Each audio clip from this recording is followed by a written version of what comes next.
সাদা পাথর হরি লুটের ঘটনায় জড়িতরা যে দলেরই হোক কাউকেই ছাড় দেওয়া হবে না, এমন সতর্ক বার্তা দিয়েছেন জনপ্রশাসন মন্ত্রণালয়ের সচিব ডক্টর মোহাম্মদ মোখলেসুর রহমান। জেলা প্রশাসক সরওয়ার আলমকে সাথে নিয়ে শুক্রবার সকালে ভোলাগঞ্জ সাদা পাথর এলাকা পরিদর্শনে গিয়ে এসব কথা বলেন তিনি।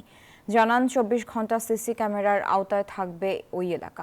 পাশাপাশি সাদা পাথর সহ অন্যান্য পর্যটন কেন্দ্র ঘিরে বিশেষ প্যাকেজ কর্মসূচি নেওয়া হবে বলেও জানান জনপ্রশাসন সচিব।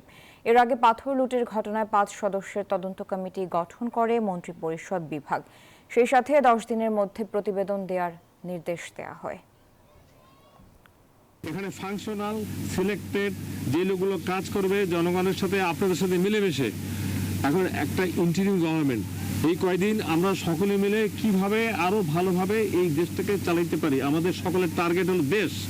দেশ ঠিক তা আপনি আমি সবাই ঠিক, যে বিভাগেরই থাক ছাড় দেওয়া হবে না।